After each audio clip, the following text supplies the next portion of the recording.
Howdy, I'm Adam Gruver, and I'm with my fellow Eco-Reps, and we're going to teach you how to cook delicious and sustainable Thanksgiving dinner. And to kick things off, I'll hand it to my man, Baehner. But before we do that, first, let's talk about how you can be more sustainable while shopping for your Thanksgiving dinner. One great way is instead of using the plastic bags at the grocery store, you can instead use reusable bags you brought from home, as well as getting locally sourced, grass-fed produce. So as you can see, we're using a chicken here, and a chicken is typically a whole lot smaller than a turkey, so it actually requires less energy and less greenhouse gas emissions to create a chicken, to farm a chicken, than it does a turkey. So it has a much smaller toll on the environment. Additionally, you're going to have less leftovers to deal with. One of the major problems that comes with any holiday is that there is a lot of food wasted. And with a smaller bird like a chicken, you're going to be wasting a lot less food if you don't end up eating those leftovers. If you're feeding a smaller amount of people, say only 3 or 4 or 5, a chicken is actually going to be a much better option than a turkey is. Additionally, we're using a cage-free chicken here. This kind of lets us sort of remove ourselves from the qualms of dealing with animal cruelty.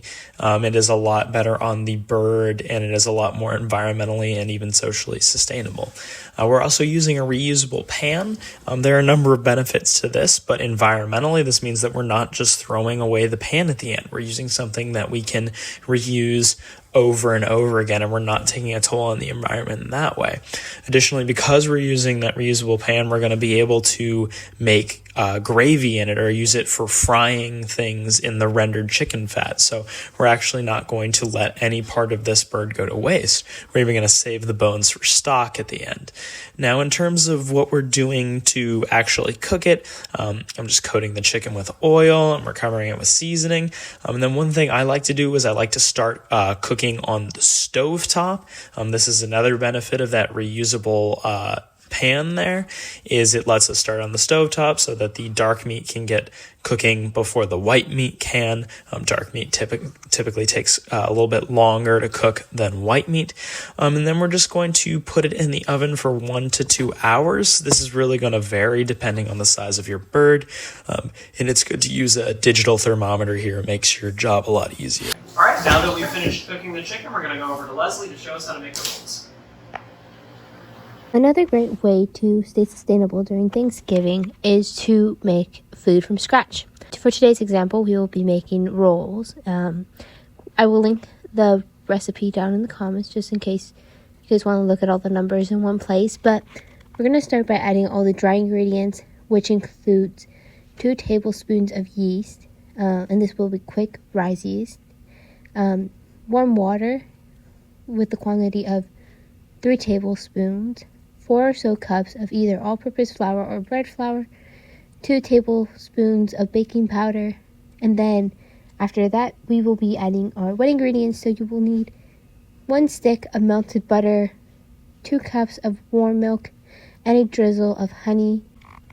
And after you have mixed and kneaded your dough, you will let it sit. We covered it with a lid, and then we're just going to let it sit for about 15 to 20 minutes until the dough rises already. Now the last step is just to make the egg wash. Today we will be using 1 egg, 2 tablespoons of milk, and a drizzle of honey.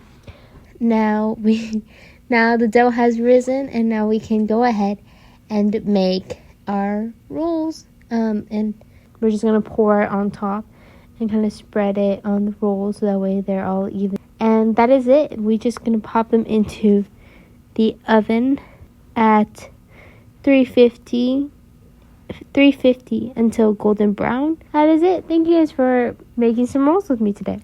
Now that we're done with the rolls, let's head over to the plate with potatoes. So as you can see, we are frying the potatoes off in the rendered chicken fat. All we're going to do is cut them up, fry them until they're golden brown. We're not even going to put too much salt on them because there's actually already a lot of salt in the fat from when we season the chicken.